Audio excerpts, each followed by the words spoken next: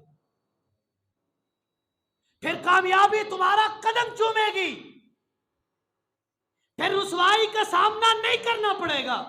اگر قرآن کو چھوڑیں گے ٹپے ٹپے پہ، لازے لازے پہ، لمحے لمحے پہ رسوائی کا سامنا کرنا پڑے گا، کہیں کسی چیز کی رسوائی، کہیں کسی عمر کی رسوائی، کہیں کسی فعل پر رسوائی، رسوائی مقدر بنے گی۔ کیوں؟ رب نے جس کو ہدایت بنا کر بھیجا، ہم نے اسی چیز کو پسے پش ڈال دیا۔ ہم نے اپنے علماء کو، اپنے ائمہ کو ہدایت سمجھا، وہ ہدایت والے نہیں ہیں۔ ہدایت رب کے قرآن میں ہے، جو رب کے قرآن کو تمسک بالقرآن اور تمسک بالحدیث یا بسنت رسول اللہ صلی اللہ علیہ وسلم کرے گا، رب ہدایت دے گا۔ رب کا وعدہ ہے، ہدایت ملے گی، میرے قرآن پر آؤ گے ہدایت ملے گی، محمد الرسول اللہ صلی اللہ علیہ وسلم کی حدیث پر آؤ گے، اس کے علاوہ ہدایت ڈھونڈو گے نہیں ملے گی۔ ہزاروں سال کوشش کر لو، قرآن اور حدیث کو چھوڑ کر ہدایت تلاش کرتے رہو، نہیں ملے گی۔ نوح علیہ السلام کی زندگی لے کر آؤ، کوشش کرو کہ ہدایت ملے، رب کے قرآن کو چھوڑ کر، محمد الرسول اللہ صلی اللہ علیہ وسلم کی حدیث کو چھوڑ کر ہدایت نہیں ملے گی۔ ہدایت کا ایک ہی سرچشمہ ہے، رب کا قرآن ہے، محمد کا فرمان ہے صلی اللہ علیہ وسلم۔ قرآن کو رب نے وہ مقام دیا، وہ مرتبہ دیا ہے، وہ رب نے عزت اور شان دی ہے۔ امام الانبیاء جناب محمد الرسول اللہ صلی اللہ علیہ وسلم اپنے ایک معروف صحابی سیدنا ابو ذر رضی اللہ تعالی عنہ، ان سے ایک دن کہنے لگے، یا ابا ذر، اے ابو ذر، ان تغدو، اگر تو کسی صبح قرآن کی ایک آیت کسی کو سکھا دے، قرآن کی صرف ایک آیت کسی کو سکھا دے، کتنا اجر ملے گا؟ امام الانبیاء فرماتے خیر من ان تصلی مئۃ رکعۃ،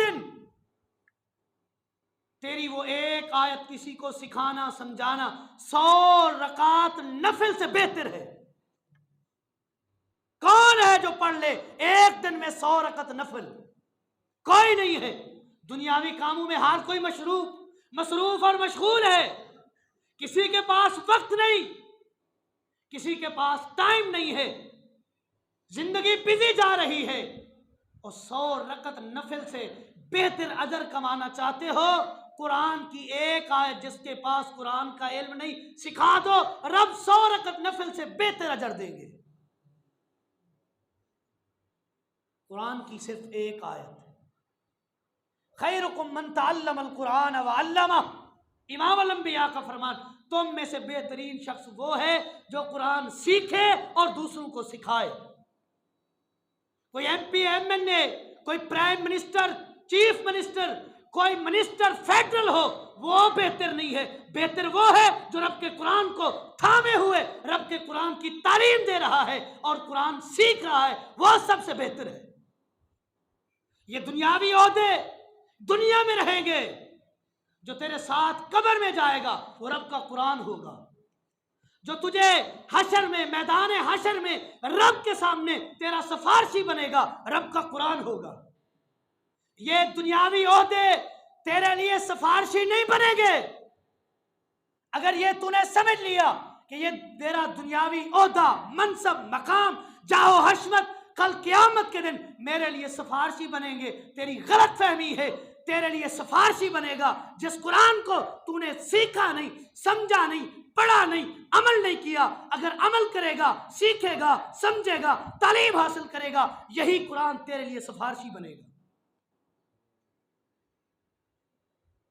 ہم نے تو قرآن کو سیکھنا، سمجھنا اپنے سے دور رکھا ہوا ہے، ہماری ضرورت نہیں ہے۔ یہ قرآن سیکھنا سمجھنا یہ مولوی صاحب کی رسپانسبلٹی ہے، وہ سمجھے وہ سیکھے۔ ہمارا تو پوائنٹ آف ویو یہ ہے کہ ہم اپنی اولاد میں سے کسی نکمے اور نکھٹو کو مدرسے میں داخل کرائیں گے، کیوں؟ یہ سکولی دینی دنیاوی تعلیم عصری تعلیم نہیں لے سکتا، اس لیے قرآن سیکھ لے، کسی مسجد میں جا کر بیٹھ جائے گا، زندگی اس کی بھی گزر جائے گی۔ کیا سبحان اللہ سوچ ہے! جس کو دنیاوی تیری یہ عصری تعلیم کوئی فائدہ نہیں دے رہی، تو اس کو مدرسے میں داخل کرا رہا ہے کہ مولوی بن جائے گا، سرے کے دن ٹکر کما گنسی، روٹی کما لے گا، کھا لے گا، پیٹ پال لے گا۔ تیری یہی سوچ، تیری اولاد بھی اسی طرح بنے گی۔ قرآن تو نے ان کو سکھایا جو تیرے نزدیک کم عقل ہیں، کم فہم ہیں، جو دنیاوی تعلیم کو رسپانس نہیں دے سکتے، تو نے اس کو اصل علم کی طرف راغب کیا، جو اصل علم ہے، جو اصل تعلیم ہے، جو رب نے نازل کی ہے، محمد الرسول اللہ صلی اللہ علیہ وسلم کے قلب اطہر پر نازل کی ہے۔ اصل علم کو تو نے اپنی وہ اولاد دی جو تیرے نزدیک نکھٹو تھی، نکمی تھی، کسی کام کی نہیں تھی، تو نے اسی کو داخل کرا کے رب کے قرآن کی طرف بھیجا۔ رب نے اسے بھی وقت لگایا، اسے بھی تاج پہنائے گا اگر اس نے قرآن کو سیکھا اور سمجھا۔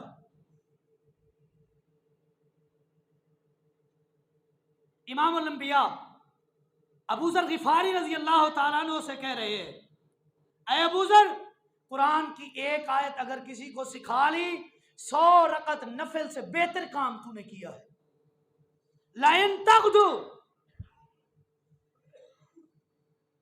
فَتُعُلِّمَ بَابًا مِّنَ الْعِلْمِ، اگر تو نے کسی صبح کسی شخص کو علم کا ایک باب سکھا دیا، علم کا ایک باب سکھا دیا، اُمِرَ بِهِ او لم تعمل، چاہے جس نے وہ علم کا باب سیکھا ہے اس پر عمل کرے، او لم تعلم، اگر وہ اس پر عمل نہ بھی کرے، خیر من ان تصلی 1000 رکعت،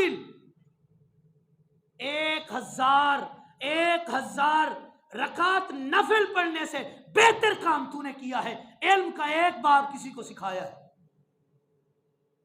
ہم روزانہ کتنے علم کے باب سیکھتے، اسی جمعہ کی نشست کو دیکھ لیں، کتنے علم کے باب ہم نے سیکھ چکے۔ آج ابھی اسی محفل میں کتنے علم کے باب سیکھے ہیں؟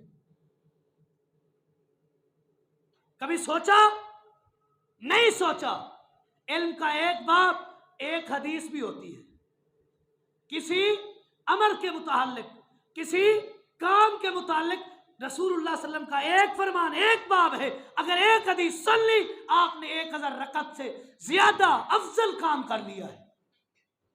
اب اس پر عمل کریں گے تو سونے پہ سہاگا، زیادہ اجر ملے گا۔ اگر کوئی عمل نہ بھی کرے، 1000 رکعت نفل پڑھ کر اتنا اجر اس کو نہیں ملتا اس شخص کو جس نے صرف ایک باب کسی کو علم کا سکھا دیا۔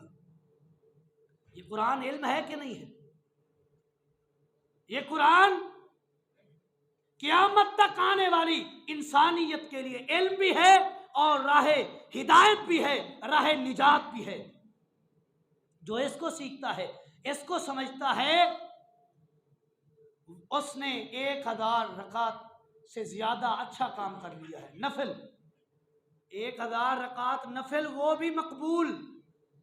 یہ جو ہم پڑھ رہے ہیں ہمیں تو پتہ نہیں رب قبول کرے یا نہ کرے، رب نے جس کا وعدہ کیا وہ تو مقبول ہے۔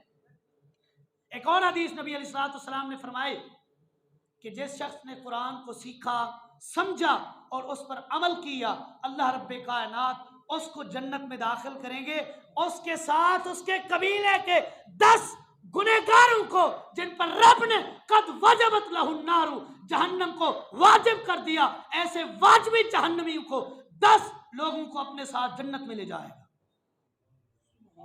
کم مقام ہے، یہ کم پروٹوکول ہے، یہ کم عزت ہے کہ ایک عام حامل قرآن کو جو قرآن پر عمل کرتا ہے، سیکھتا ہے، سمجھتا ہے، خود بھی جنت میں جائے اور اپنے خاندان کے 10 جہنمیوں کو جہنم سے نکال کر جنت میں لے جائے۔ یہ کم اعزاز ہے، یہ اعزاز ہے، یہ اعزاز ہے۔ اس اعزاز کو خدا را سمجھیے، قرآن کو سیکھیے۔ ابھی بھی عمر ہے، یہ مت سمجھے ہماری عمر گزر چکی، ہم تو بڑھاپے پر قدم رکھ چکے، اب ہمارے لیے قرآن سیکھنا مشکل ہے۔ نہیں، سلمان فارسی رضی اللہ تعالیٰ عنہ، ہسٹری اٹھائیے، تاریخ اٹھائیے، مختلف اقوال ہیں ان کے متعلق کہ جب مسلمان ہوئے، ایک قول ہے 150 سال ان کی عمر تھی اور ایک قول ہے 250 سال عمر تھی جب مسلمان ہوئے۔ اس وقت انہوں نے قرآن سیکھا، ان کے لیے رب نے مشکل نہیں بنائی، تو آپ کی کیا عمر ہے؟ قرآن سیکھیں، خدا را کوشش کریں، قرآن کو سیکھیں، سیکھنے والوں میں بنیں، وہ اجر حاصل کریں۔ اور اپنے جمعے کا دوسرا حصہ رمضان کے مسائل کے حوالے سے میں نے کہا تھا، سب سے پہلے رمضان کے متعلق ایک مسئلہ اعتکاف کے فطرانے کے متعلق پوچھا جاتا ہے۔ فطرانہ اس بچے کا بھی دینا لازمی ہے جو عید سے پہلے پیدا ہو۔